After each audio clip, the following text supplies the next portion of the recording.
I still remember the exact moment I realized I had married into a family that would never accept me.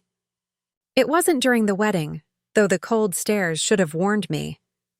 It wasn't even during our first family dinner, when my mother-in-law served everyone except me, leaving my plate conspicuously empty while she smiled sweetly at her son. No, the moment I truly understood came 3 months after the wedding, when I stood in her kitchen at 11 o'clock at night, my hands raw and bleeding from scrubbing her floors, while she sat in the living room watching television and laughing with her daughters. That's when I heard her say it, clear as crystal, meant for me to hear. Some women are born to be wives. Others are born to serve. It's just the natural order of things.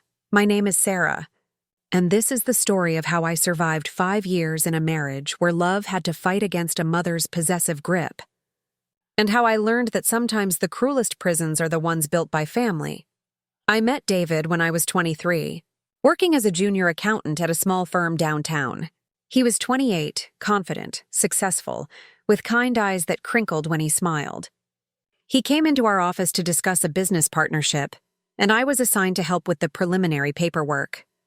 I remember he made a joke about tax codes, something ridiculous that shouldn't have been funny, but I laughed anyway. He asked me to dinner that same day. 3 months later, he proposed. Looking back, I realize now how carefully he kept me away from his family during our courtship. There were always excuses. His mother was traveling, his sisters were busy, his father was working late. I met them exactly twice before the wedding. The first time was brief, a coffee meeting that lasted 30 minutes where his mother, Patricia, looked me up and down like I was livestock being evaluated for purchase. She asked about my family, my background, my education. When I told her my father was a mechanic and my mother was a teacher, something shifted in her expression. A door closed behind her eyes. "How quaint," she said, and the word dripped with condescension. The second meeting was worse.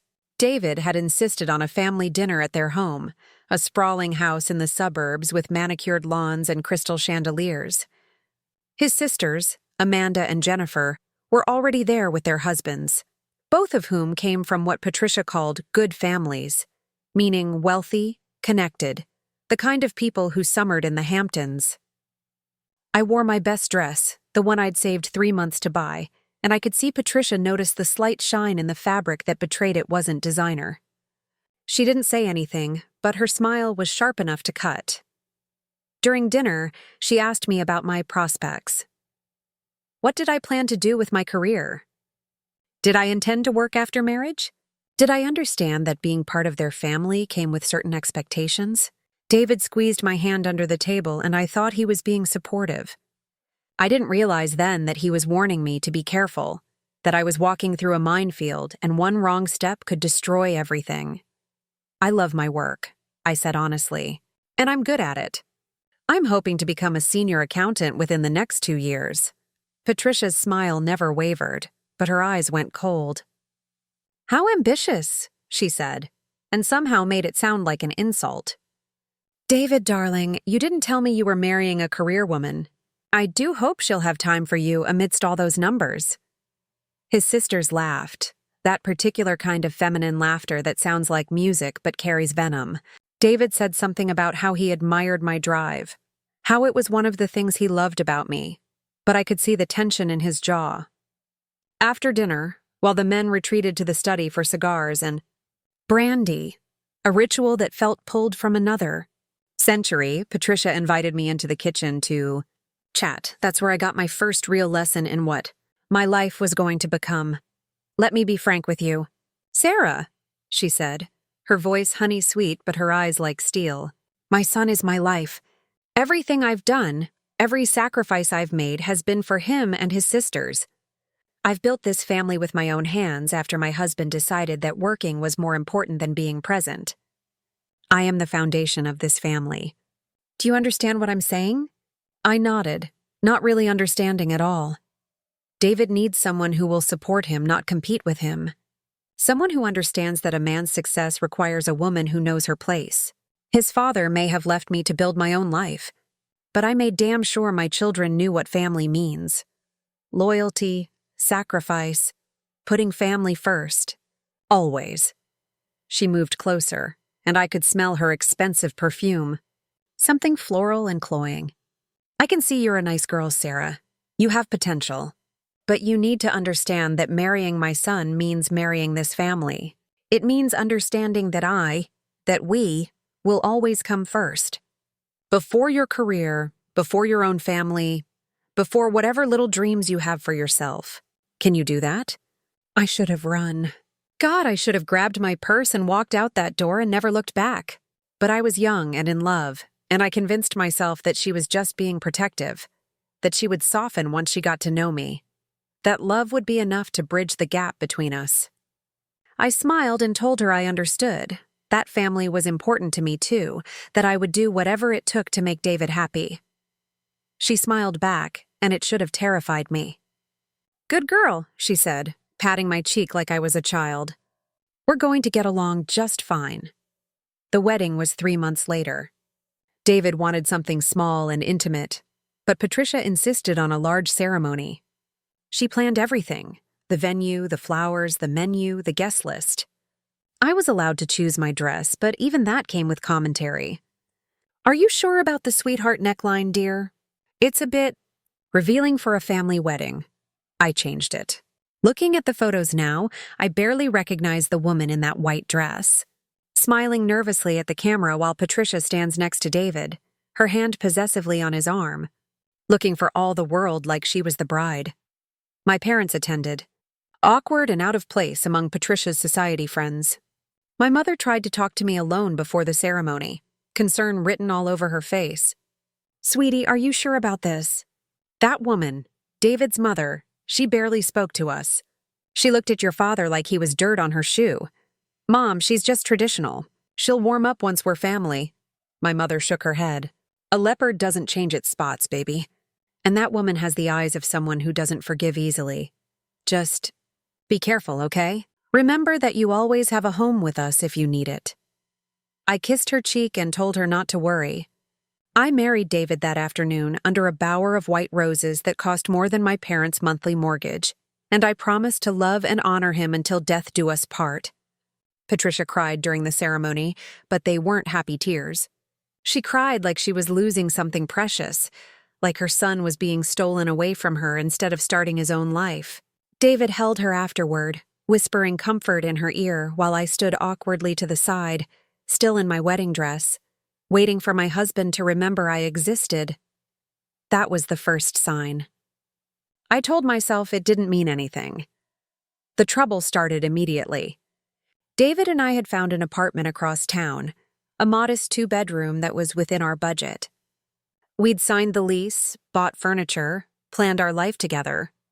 But 2 weeks before we were supposed to move in, David came home with a strange expression on his face.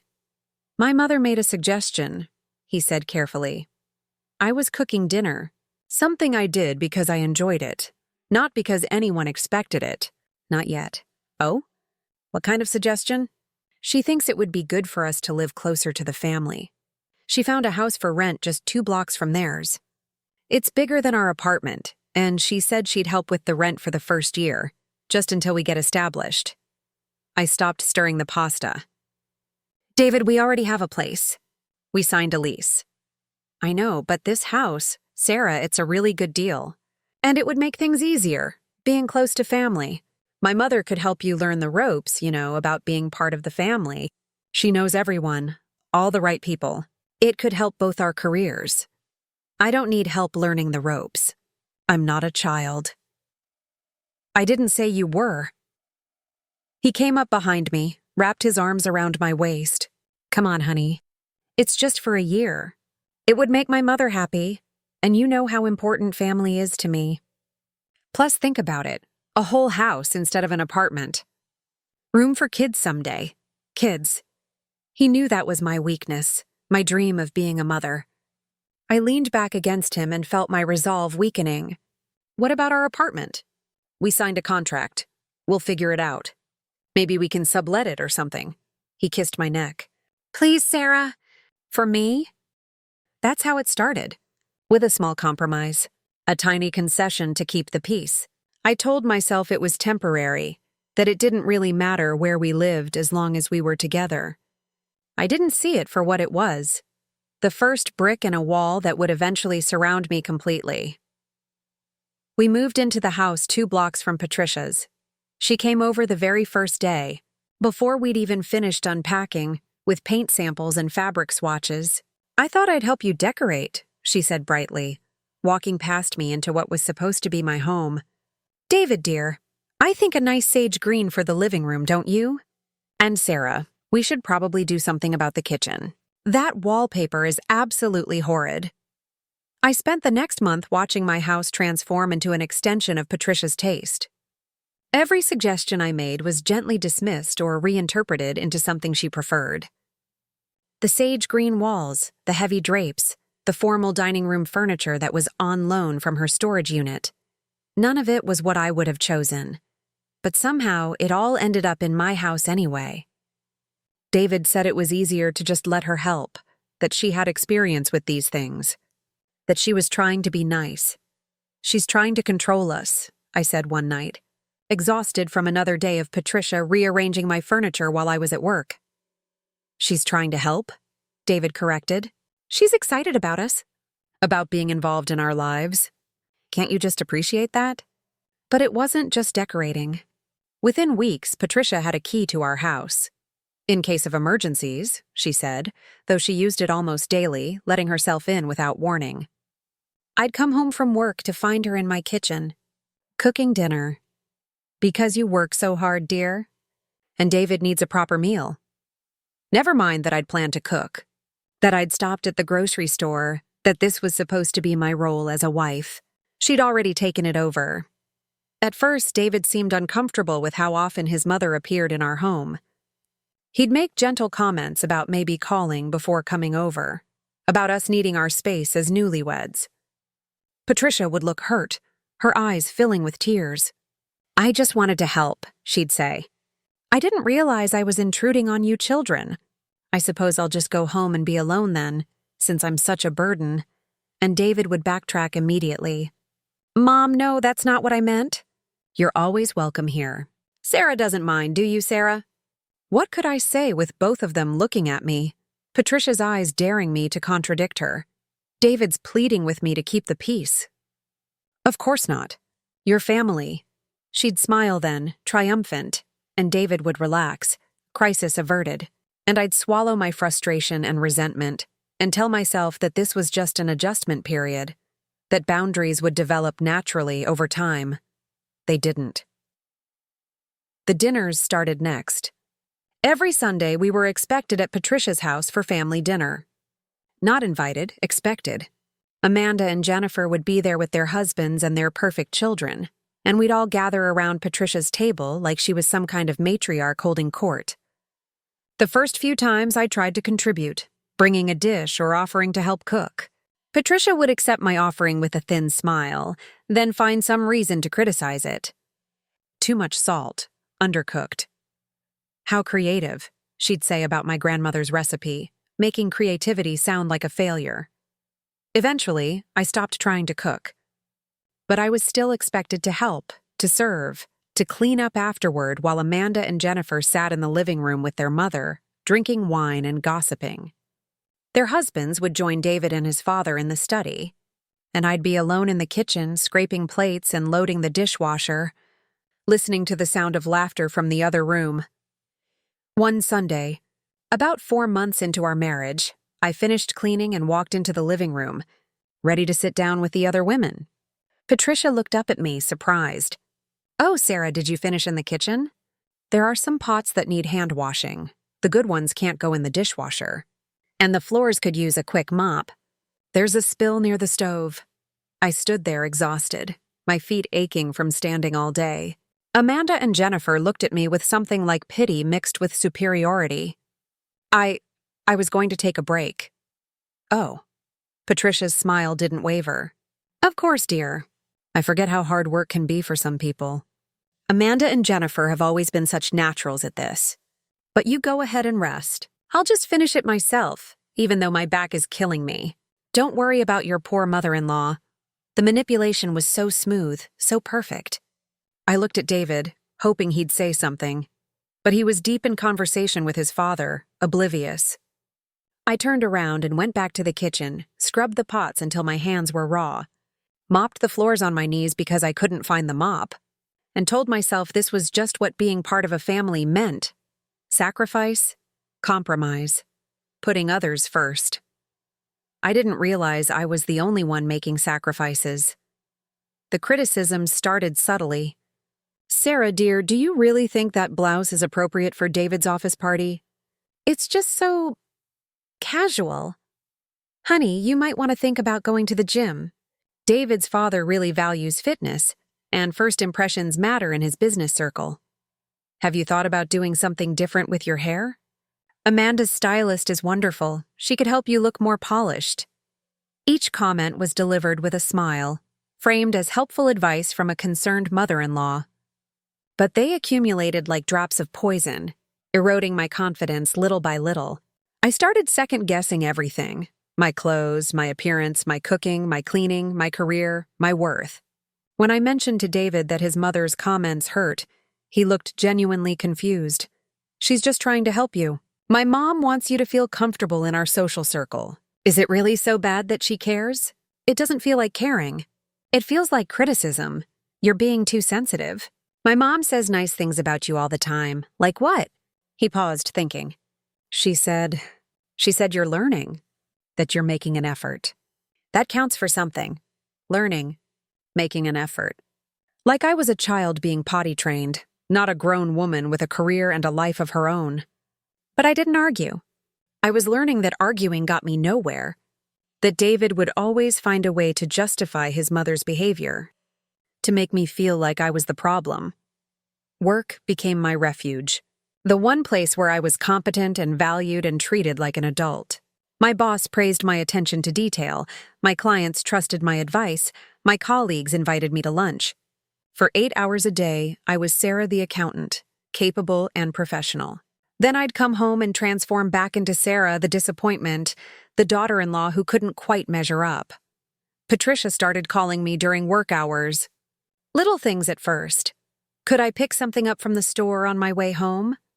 Could I stop by her house to let the repairman in? Could I run an errand because she wasn't feeling well?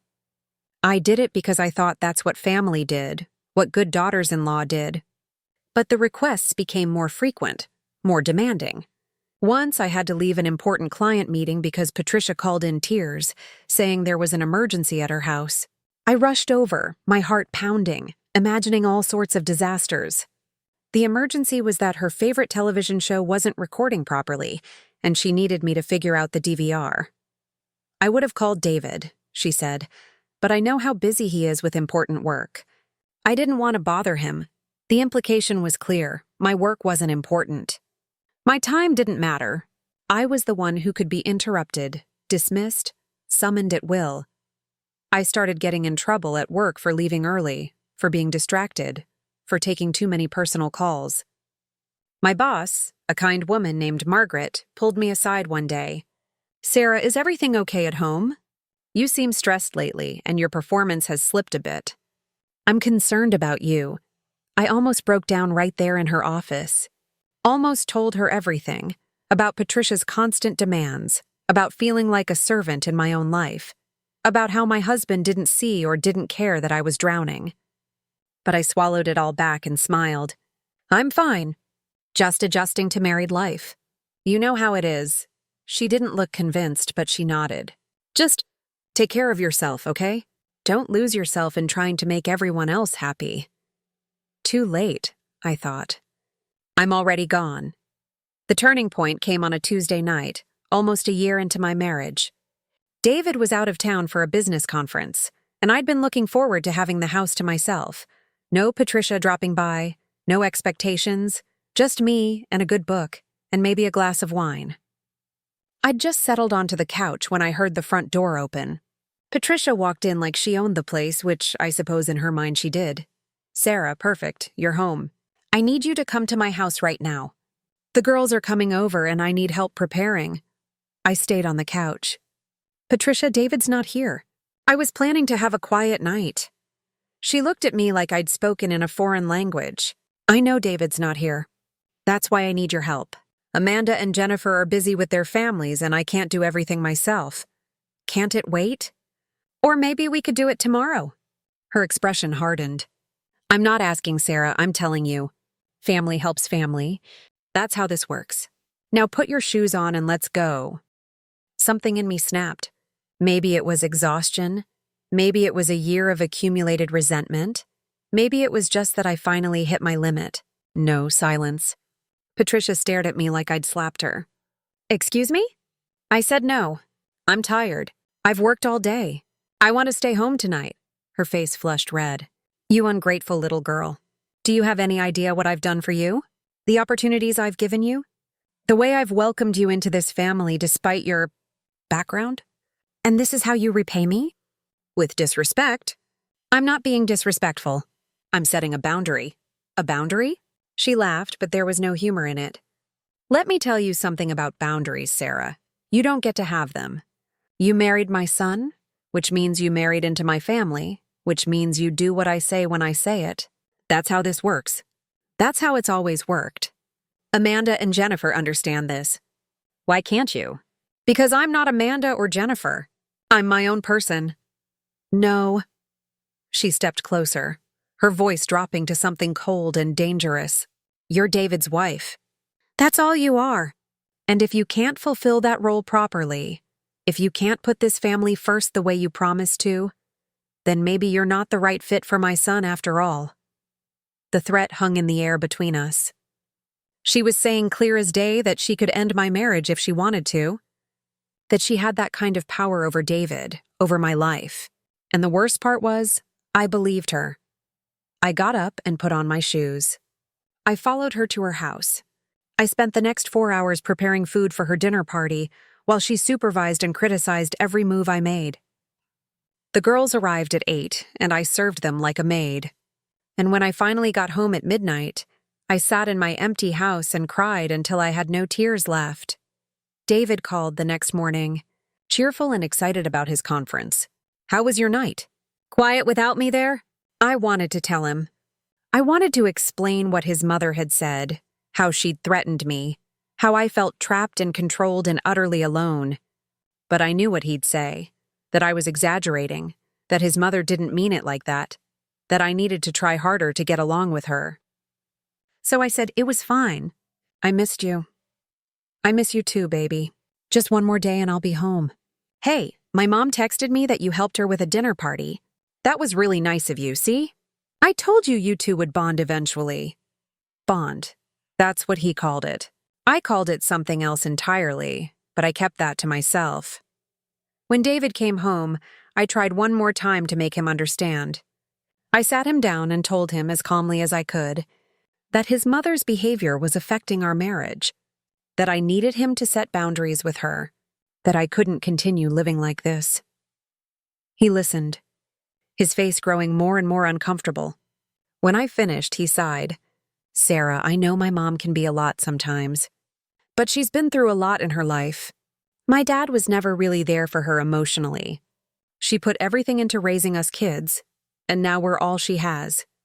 Can't you just be patient with her? Try to understand where she's coming from? What about where I'm coming from? What about understanding me? I do understand you, but you're young and strong. My mom is getting older. She needs us. She needs family around her. And you knew when you married me that family was important to me. Family is important to me too. But this isn't healthy family dynamics, David. This is control. His jaw tightened. My mother is not controlling. She's involved. There's a difference. She walks into our house without permission. She demands I drop everything to help her. She criticizes everything I do. She treats me like a servant, not a daughter-in-law. You're being dramatic. My mom treats you fine. If anything, she's been incredibly patient with you, teaching you how things work in our family. Teaching me? David, I'm 24 years old. I don't need to be taught how to exist. Maybe you do, in this context. Look, my mom knows about things, about society, about how to navigate certain social circles. She's just trying to help you fit in. I don't want to fit into her version of who I should be. I want to be myself. And who is that, exactly?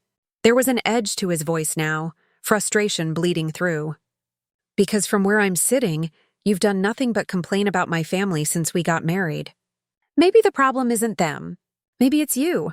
His words hit me like a physical blow.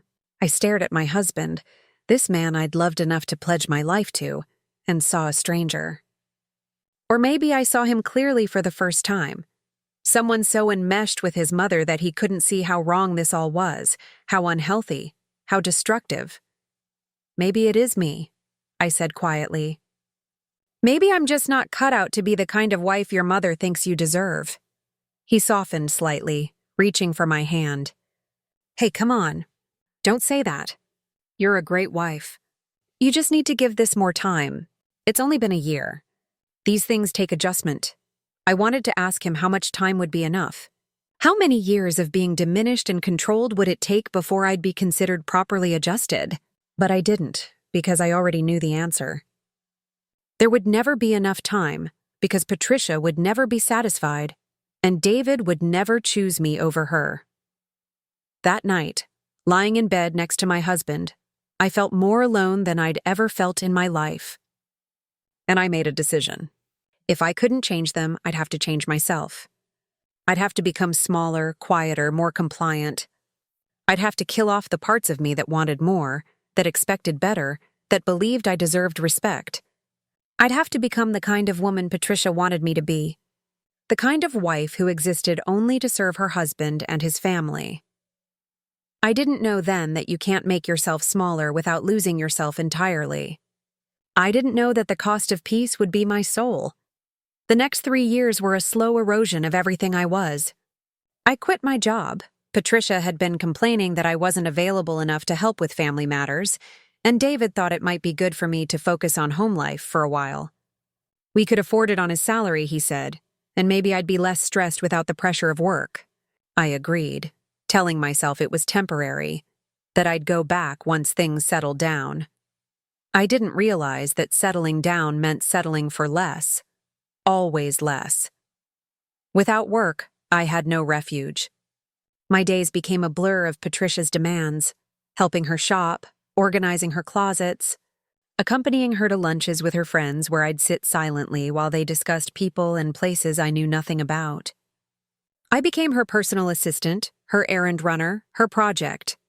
She still criticized everything I did, but now she framed it as training. "You'll thank me someday," she'd say, "when you're hosting your own parties and moving in the right social circles." This is an education money can't buy, but I wasn't learning how to be successful. I was learning how to disappear. Amanda and Jennifer watched my transformation with something like satisfaction.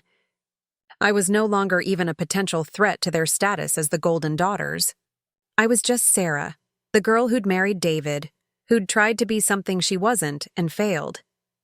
They were polite to me now, but distant, like I was staff rather than family. Their children called Patricia Grammy with love and warmth, but looked at me with confusion, not sure what to make of this sad woman who was always in the background, always serving, never quite part of the family tableau. David seemed happy with the changes. I was more available, more accommodating, less argumentative. He'd come home from work and I'd have dinner ready, not because I enjoyed cooking anymore, but because it was expected. He'd talk about his day and I'd listen with a smile fixed on my face, nodding in the right places, never mentioning that I hadn't spoken to anyone but his mother all day, that I felt like I was fading away, becoming a ghost in my own life. We stopped having sex regularly. At first, David seemed concerned, trying to initiate, asking if something was wrong. I'd make excuses. I was tired. I wasn't feeling well, maybe tomorrow. Eventually, he stopped asking. I think part of him was relieved. Sex requires intimacy, and we'd stopped being intimate in any real sense. We were roommates who shared a last name, going through the motions of marriage without any of its substance. My parents noticed. My mother would call, and I'd paste on false cheer, telling her everything was fine, wonderful even. But mothers know. After one particularly strained conversation, she showed up at my door unannounced. Her face tight with worry. "Sarah Marie," she said, using my full name like she had when I was a child and in trouble. "What is happening to you?" "Nothing, Mom. I'm fine." You are not fine. You look exhausted. You've lost weight. And your eyes, baby, your eyes look so sad. She pulled me into a hug, and I felt my carefully constructed walls start to crumble. Talk to me, please. What's going on in this marriage? I almost told her everything. Almost let it all pour out. The years of manipulation, the constant criticism, the way I'd been systematically isolated and controlled. But then I heard Patricia's voice in my head. Family handles things internally. Airing dirty laundry is so low class. And I heard David, my mother has been nothing but welcoming to you. Why do you have to create problems where none exist? So I pulled back and smiled. I'm just tired, Mom. Marriage is an adjustment, you know. But David and I are happy. His family is wonderful. Everything is fine. She didn't believe me. I could see it in her face. But what could she do? I was an adult, making my own choices, and I'd made it clear I didn't want her help. She left with tears in her eyes, and I went back inside my beautiful prison and waited for Patricia to call with her next demand. The breaking point came on a Thursday afternoon in my 5th year of marriage. I was at Patricia's house as usual, helping her prepare for some charity board meeting she was hosting that evening. I'd been there since 9 in the morning, cleaning and cooking and arranging flowers and setting up chairs. Patricia had been in rare form, finding fault with everything I did, making me redo tasks multiple times. I was exhausted, hungry. I'd skipped lunch because there was too much to do, and my head was pounding. Around 4 o'clock, I was in the kitchen arranging canapes on serving platters when I heard voices in the living room. Patricia was talking to someone, her voice that particular tone of sweet malice she used when gossiping. Such a disappointment, really. I had hoped David would marry better, but he was so stubborn about her. Young love and all that nonsense. She seemed nice enough at the wedding. Another woman's voice, one of Patricia's friends. Patricia laughed, cold and sharp. Oh, she's nice. Simple but nice. She comes from nothing, you know. Her father fixes cars for a living. Can you imagine? I've done my best to polish her up, teach her how to behave in decent society, but you can't make a silk purse out of a sow's ear, as they say. At least she's obedient. I see her here helping you all the time. Well, yes, she's good for that. Manual labor, running errands, that sort of thing. She's not bright enough for much else. She had some little accounting job when David married her, but that didn't last. No ambition, no drive. Not like my Amanda and Jennifer. Those girls have real potential. But David, well, he made his choice. At least she knows her place now. Took some training, but she's finally learned how to be useful. The other women laughed, and I stood frozen in the kitchen, a canapé tray trembling in my hands. This is what she really thought of me. Not just that I was inadequate or needed improvement, but that I was nothing. Less than nothing. A servant who should be grateful for the privilege of being used. Something inside me shifted. It wasn't anger exactly, though that was part of it. It was more like waking up after a long drugged sleep. I looked around Patricia's kitchen, at the food I'd spent hours preparing, at my red, raw hands, at the reflection in the window of a woman I barely recognized. Thin, pale, hunched, defeated. This wasn't me. This wasn't who I'd meant to become. I set down the tray very carefully. I walked out of the kitchen, through the living room where Patricia and her friends stopped talking and stared at me with surprise and something like guilt. I didn't say a word. I picked up my purse, walked out the front door, got in my car and drove. I didn't go home. I couldn't face that house, with its sage-green walls and heavy drapes and all of Patricia's taste imposed on what was supposed to be my life. I drove to my parents' house 30 minutes across town and pulled into their driveway with tears streaming down my face. My mother took one look at me and pulled me inside. My father appeared from his workshop, concern written across his oil-stained face. And there, in their modest living room that smelled like coffee and my mother's lavender soap, I finally broke. I told them everything. All of it. 5 years of manipulation and control and systematic destruction of who I was. The criticisms, the demands, the way Patricia had taken over every aspect of my life. The way David defended her, dismissed my feelings, made me feel like I was crazy for wanting basic respect. The way I'd given up my job, my friends, my hobbies, myself, trying to be good enough for a family that would never accept me. The way I'd shrunk myself down to nothing and it still wasn't enough. She called me a sow's ear, I sobbed. She said I came from nothing. She said I wasn't bright enough for anything but manual labor. And David doesn't see it. He doesn't see me anymore. I don't think he ever really did. My father's face was red with anger. That woman has no right. She has every right, I interrupted. I gave it to her. I let her do this. I thought if I just tried hard enough, if I just did everything right, eventually they'd accept me, they'd love me. But they don't. They never will. I'm just a disappointment they're stuck with. My mother held me while I cried, rocking me like I was a child again. Baby, this isn't your fault. You've been manipulated and abused. That's what this is, emotional abuse. You know that, right? I did know, somewhere deep down. But hearing her say it out loud made it real in a way it hadn't been before. I don't know what to do, I whispered. I love David. I thought he loved me. Maybe he does, my father said quietly. But love isn't enough if he won't stand up for you, if he won't protect you from his mother. A husband's job is to be his wife's partner, her defender, not to throw her to the wolves and tell her she's being too sensitive when she gets bitten. What are you saying? My parents looked at each other, that wordless communication that comes from 40 years of marriage. My mother spoke carefully. We're saying you have a choice to make, honey. You can go back and keep trying to fit into a mold that was never meant for you.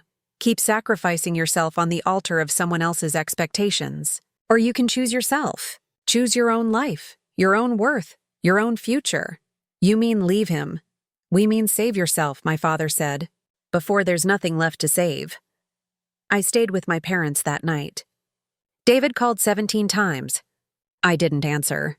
Patricia called twice, her voicemails progressively angrier. First concerned, Sarah, dear, where did you run off to? We need you back here. Then accusatory. I don't know what's gotten into you, but this behavior is completely unacceptable. I deleted them all. Around midnight, David showed up at my parents' house. My father met him at the door, and I could hear their voices from my childhood bedroom where I was hiding like a scared teenager. I need to see my wife. She doesn't want to see you right now, son. With all due respect, sir, this is between me and Sarah. We need to talk. No. My father's voice was firm. With all due respect to you, your wife has been hurting for years, and you haven't noticed or haven't cared. Either way, she needs space. She needs time to think without you or your mother pressuring her. My mother? What does this have to do with my mother?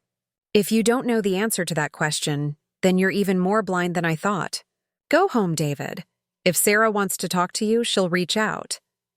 I expected David to argue more, to demand to see me. Part of me even wanted him to fight for me, to choose me over his mother for once. But after a few more minutes of low conversation, I heard his car start up and drive away. He'd given up so easily. That hurt more than anything Patricia had ever said.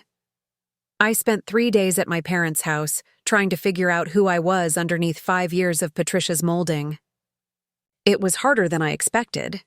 I'd lost so much of myself that I couldn't even remember what I used to like, what made me happy, what I wanted from life. All I knew was what I didn't want. I didn't want to be small anymore, to be silent, to be useful only as a servant and a scapegoat. On the 3rd day, David came back. This time I agreed to see him. We sat in my parents' backyard, in the shade of the old oak tree I used to climb as a child, and looked at each other like strangers. I don't understand what happened, he said finally. Everything was fine and then you just left. You disappeared. Do you know how worried I was? Were you worried about me? Or worried about what people would think? He flinched. That's not fair, isn't it? David, when's the last time you asked me how I was really doing? When's the last time we had a conversation that wasn't about your work or your family or what your mother needed? That's not true. We talk all the time. No, you talk and I listen. That's not the same thing. He was quiet for a moment, picking at the grass. My mom said you were rude to her, that you walked out in the middle of helping her, left her in a terrible position with her board meeting. Of course that's what she told you. Did she tell you what she said about me? What she really thinks of me? She said you overheard her talking to a friend and took something out of context. Out of context. I laughed, but it was bitter. She called me a disappointment, David. She said I wasn't bright enough for anything but manual labor, that I came from nothing, that I was a sow's ear you couldn't make into a silk purse. What context makes that okay? He looked uncomfortable. She didn't mean it like that.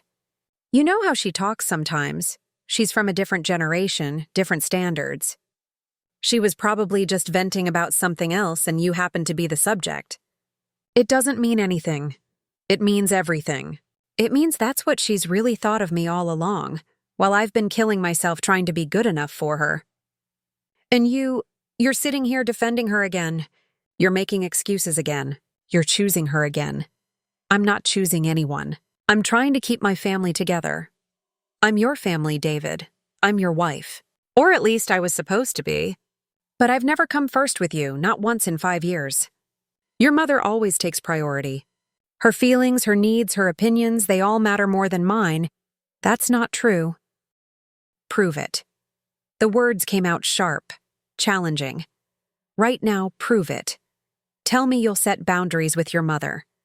Tell me you'll tell her she can't come to our house whenever she wants, that she can't demand I drop everything to serve her, that she needs to respect me as your wife and an adult woman.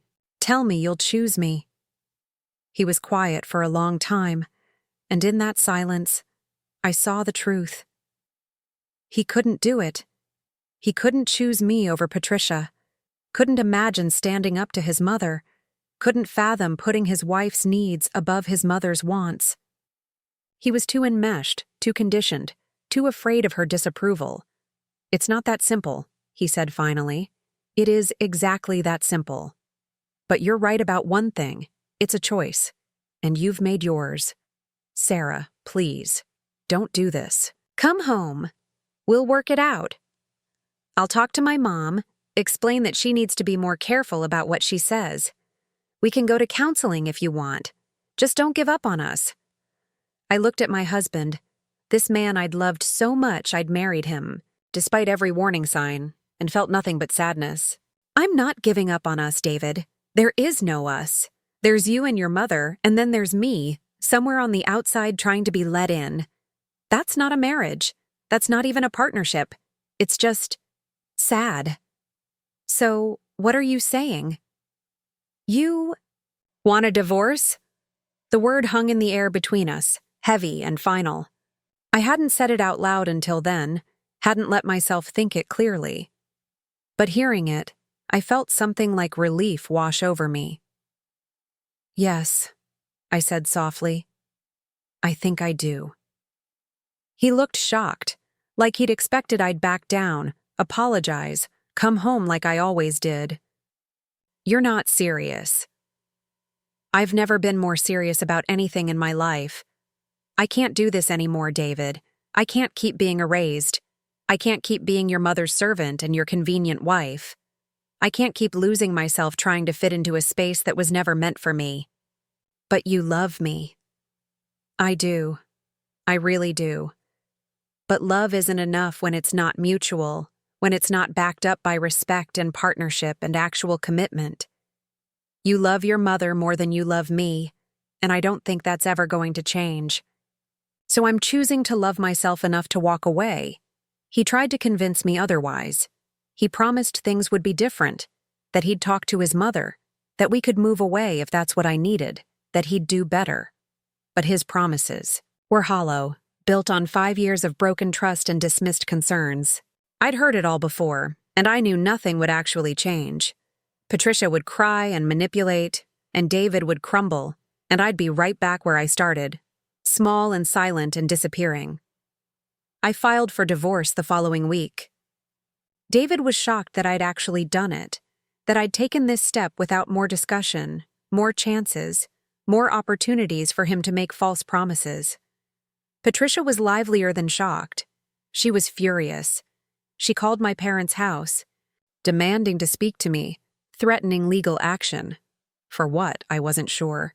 Telling anyone who would listen that I was a selfish, ungrateful woman who had broken her poor son's heart. Amanda and Jennifer reached out with matching messages that reeked of Patricia's influence. How could you do this to our family? David is devastated. You're making a huge mistake. I blocked their numbers. The divorce process was ugly. Patricia hired David, an aggressive lawyer who tried to make me out to be an unstable, unreliable spouse. They brought up the fact that I'd quit my job, implying I was lazy and unmotivated, conveniently ignoring that I'd done so at their urging. They brought up instances where I'd abandoned family gatherings or failed to fulfill obligations, painting a picture of someone unreliable and selfish, when the truth was I'd finally started setting boundaries after years of having none. My lawyer, a sharp woman in her 50s who reminded me a bit of what my mother might have been if she'd gone to law school, saw through it all. This is classic enmeshment, she said. The family can't handle that you're establishing independence. They're going to fight dirty because, to them, you're not a person with rights. You're property that's trying to escape. But we're going to win this, Sarah. You're going to be free. The divorce took 8 months to finalize. 8 months of legal battles and character assassination and David's attempts at reconciliation that always ended with him defending his mother and me realizing nothing had changed. 8 months of slowly rebuilding myself, remembering who I was before I became Mrs. David Patterson, before I let myself be molded into someone else's version of acceptable. I got a job again, back in accounting, at a firm that appreciated my skills and treated me like a professional. I started going to therapy, unpacking years of emotional abuse and manipulation, learning about boundaries and self-worth and what healthy relationships actually looked like. I reconnected with old friends who drifted away during my marriage, who welcomed me back without judgment. I started running again, something I used to love before Patricia had commented one too many times about my athletic build in a way that made it sound like an insult. I became myself again, slowly, painfully, like a butterfly emerging from a chrysalis that had nearly suffocated it. The divorce was finalized on a cold Tuesday in November. I walked out of that courthouse feeling lighter than I had in years, like I'd shed an enormous weight I'd been carrying so long I'd forgotten what it felt like to stand up straight. My parents took me to dinner to celebrate, and my mother raised her glass in a toast. To Sarah, our daughter, who we never really lost, even when she was hidden away. Welcome back, baby. We missed you. I thought that was the end of it. I thought I'd never have to deal with Patricia or David or that whole toxic dynamic again. I was wrong. 6 months after the divorce, I got a call from an unknown number. I almost didn't answer, but something made me pick up. Sarah? David's voice, tentative and strange. Can we talk? We met at a coffee shop, neutral territory. He looked different, thinner, tired, older than his 38 years. We sat across from each other awkwardly, strangers who used to share a bed and a last name. I'm not here to try to get back together, he said first, like he wanted to establish that boundary immediately. I know that ship has sailed. I need to tell you something. I need to apologize. I waited, not sure where this was going. I started going to therapy, he continued. After the divorce. My doctor suggested it. I wasn't sleeping, wasn't eating right, just generally falling apart. And my therapist, she helped me see things I'd been blind to my whole life. He paused, looked down at his coffee. She helped me see what my mother is, what she did to you, what I let her do to you. David, please let me finish. I need to say this. He took a deep breath. My whole life, I thought my mom was just involved, just caring, just a strong woman who knew what was best for her family. But she's not. She's controlling. She's manipulative. She kept me so enmeshed with her that I couldn't see how unhealthy it was, how destructive. And when I married you, instead of breaking free like I should have, I just I pulled you into that dysfunction with me. I let her treat you like a servant. I let her criticize and demean you. I dismissed your feelings and made you think you were the problem. And I am so, so sorry, Sarah. You deserved so much better than what I gave you. I felt tears prick my eyes, but I blinked them back. Why are you telling me this now? Why does it matter now, when it's too late? Because you deserve to hear it. Because I need you to know that you weren't crazy. You weren't too sensitive. You weren't any of the things my mother said or implied you were. You were right about everything. And I was too weak and too blind to stand up for you. What changed? What finally made you see it? He smiled sadly. My mom tried to set me up with someone. 3 months after our divorce was final. She had this whole thing planned. A woman from her social circle. Someone she'd pre-approved. And when I told her I wasn't interested, that I wasn't ready to date, she said some things. About how you'd ruined me, made me weak. How I needed to get back on track with the kind of woman she'd always envisioned for me. And something about the way she said it, the way she talked about you like you were this stain that needed to be erased, it just clicked. I heard her the way you must have heard her all those years. And I realized what I'd done, what I'd lost. We sat in silence for a moment. I'm glad you're getting help, I said finally. I'm glad you're seeing things more clearly. But David, I'm not telling you this to be cruel, but you need to hear it. This doesn't change anything. This doesn't fix what happened. I'm glad you understand now, but I'm not coming back. That part of my life is over. I know, he said quickly. I know. I'm not asking you to come back. I just needed you to know that I know. That I see it now. That you were never the problem. He reached into his pocket and pulled out an envelope, slid it across the table. And I wanted to give you this. What is it? Money. A settlement, I guess. The money I should have fought to give you in the divorce, but my lawyer convinced me to lowball because my mom was pushing for it. It's not enough. Nothing could be enough to compensate for what you went through. But it's what I can do now to try to make at least one thing right. I opened the envelope and saw a check for an amount that made my eyes widen. It was more than enough to pay off my student loans, to build a savings account, to create some security for myself. David, I can't. Yes, you can. You earned it. God knows you earned it, putting up with my family for 5 years. Please take it. It's the least I can do. I folded the envelope, held it in my hands. Thank you, I said quietly. Not just for this. For the apology, too. For finally seeing it.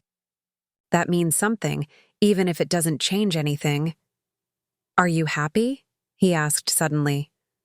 Now, I mean. Are you happy? I thought about my small apartment that I'd decorated myself, in colors I actually liked. About my job where I was valued and respected. About my weekly dinners with my parents. My coffee dates with friends. My Sunday morning runs through the park. About the therapy sessions where I was slowly learning to trust again. To believe I deserved good things. About the space in my life. That was mine, only mine, with no one demanding I make myself smaller to fit. I'm getting there, I said honestly. It's a process. But yes, I think I am. Or I will be. He nodded, looking genuinely glad. Good. You deserve that. You always did. We left the coffee shop and went our separate ways. I watched him walk to his car and wondered what his life looked like now, whether he'd ever truly break free from Patricia or if he'd always be entangled with her, shaped by her, controlled by her. I felt sad for him, but it was a distant sadness, the kind you feel for someone you used to know but no longer have any connection to. I never saw David again after that day. But I heard through the grapevine, the kind of small-town gossip that makes its way even to people who don't want to hear it, that he'd eventually moved to a different state, put some physical distance between himself and his mother. I heard he'd continued therapy, that he'd started setting boundaries, that Patricia had not taken it well. I heard she'd complained to everyone who would listen about how her ungrateful son had abandoned her, how I'd corrupted him, how families just weren't what they used to be. I didn't care. Her opinion of me, her narrative about what had happened, none of it touched me anymore. She'd lost her power over me the day I chose to walk away, the day I decided that my worth wasn't determined by her approval. It's been 3 years since the divorce was finalized. I'm 32 now, living a life that's completely my own. I was promoted to senior accountant last year, the position I'd dreamed of all those years ago before I let someone else's expectations derail my path. I have a small circle of close friends, relationships built on mutual respect and genuine care. I'm dating someone new, slowly, carefully, but with joy instead of fear. He knows my history, knows what I survived, and he goes out of his way to show me what healthy partnership looks like, asking my opinion, respecting my boundaries, never expecting me to make myself smaller to make him feel bigger. I visit my parents regularly, and my mother sometimes looks at me with tears in her eyes, telling me how proud she is that I found my way back to myself. My father hugs me tight and says, "There's my girl, like I'm precious, like I matter, like I always have." Sometimes I think about those 5 years, about the woman I was during my marriage, scared and small and constantly apologizing for existing. It seems like another lifetime, like it happened to someone else. But I know it happened to me, and I know it left scars that I'm still healing from. I know that I flinch sometimes when people raise their voices, that I over-explain myself when I set boundaries, that I still struggle to believe I'm allowed to take up space and want things and expect respect. But I'm working on it. Every day I'm working on it. If I could go back and talk to 23-year-old Sarah, standing in Patricia's kitchen for the first time, hearing that my worth would be determined by my compliance, I'd tell her to run. I'd tell her that love isn't supposed to make you smaller, that family isn't supposed to break you down, that marriage should be partnership, not surrender. I'd tell her that she deserves respect and kindness, and a husband who chooses her, always, without hesitation. I'd tell her that walking away isn't failure. Sometimes it's the bravest, strongest thing you can do. But I can't go back. None of us can. All we can do is learn from our mistakes, heal from our wounds, and choose better for ourselves going forward. So that's what I'm doing. I'm choosing better. I'm choosing me. And for the first time in years, that feels like enough. Like more than enough. Like everything. The other day, I ran into Amanda at the grocery store. We locked eyes across the produce section, and I saw her face go through a series of expressions: surprise, discomfort, something that might have been guilt. She walked over hesitantly. "Sarah, hi, how are you?" "I'm well, thank you. You?" "Good, good. The kids are getting so big. Life is just, busy." She paused, shifted her grocery basket to her other arm. "Look, I wanted to say something about everything that happened. I know my mom wasn't always fair to you. I know she could be difficult." "Difficult," I repeated, and almost laughed. "That's one word for it." "I'm sorry," she said quietly. "I saw what was happening, and I didn't say anything. I should have. You didn't deserve that." "No," I agreed. "I didn't. But thank you for saying so." We stood there for another awkward moment before she excused herself and hurried away. I watched her go and felt nothing. No anger, no resentment, no desire for revenge or validation. Just a peaceful indifference, the kind that comes when you've truly moved on. That night, I cooked dinner in my small kitchen. Pasta with vegetables, nothing fancy, just food I enjoyed. I ate on my couch while watching a show I'd picked out myself.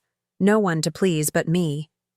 I called my best friend and talked for an hour about nothing important, laughing until my sides hurt. I went to bed early with a good book, and when I turned out the light, I felt content, safe, free. This is what healing looks like, not a dramatic transformation, not a triumphant revenge plot, Not even a fairy tale ending where everything works out perfectly. Just quiet days of being myself, of building a life that reflects my values and my choices, of learning to love the woman I am instead of trying to become someone else's version of acceptable.